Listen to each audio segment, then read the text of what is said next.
bonsoir et merci de nous recevoir chez vous pour cette session d'information. Pour commencer ce flash, notez que le gouvernement burkinabé a statué sur l'octroi de permis d'exploitation minière au profit de 3 sociétés.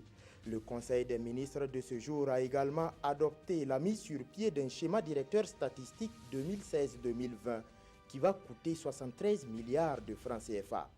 Au titre du ministère de la Justice, le Conseil a approuvé un avant-projet de loi portant régime pénitentiaire au Burkina. Ce matin à Ouagadougou, 17 associations de femmes ont reçu des chèques d'un montant global de 200 millions de francs CFA. Cette somme est destinée à financer les projets d'appui à la transformation de l'économie ainsi que les initiatives de création d'emplois. L'accompagnement de ces associations est assuré par la Banque africaine de développement en collaboration avec le ministère en charge de la femme. L'initiative pour la transparence des industries extractives ITIE a dévoilé son rapport 2014-2015. Ce rapport stipule que les industries minières ont versé à l'État burkinabé 141 milliards de francs CFA en 2014 et 138 autres milliards en 2015. Un rapport que l'ITIE juge satisfaisant. Cependant, elle compte améliorer la transparence et la bonne gouvernance dans toutes les composantes du secteur minier. C'est parti pour la campagne agricole sèche 2016-2017.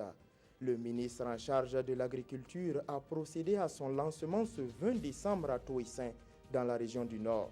Cette campagne agricole sèche est placée sous le thème intensification de la production agricole et création d'emplois décents par le développement des aménagements hydro-agricoles. Dans la même lancée, le ministre de l'Agriculture s'est engagé à trouver des réponses au manque de retenue d'eau et de terres aménagées. 3 jours après les attentats de Berlin, l'auteur présumé reste toujours introuvable. Anis Amri, le suspect numéro 1, fait l'objet d'un mandat d'arrêt européen. La police tente par tous les moyens de retrouver ses traces. Elle a procédé à 2 perquisitions, dont l'une à Berlin et l'autre à Dortmund dans la nuit d'hier. Des personnes ont été interpellées également, mais à l'heure actuelle, leur lien avec l'affaire n'est pas confirmé. C'est tout pour ce flash d'information. Merci pour votre attention. L'information continue sur la RTB et tout à l'heure à 19h, vous avez rendez-vous avec Adama Koulibaly pour d'autres sessions d'information.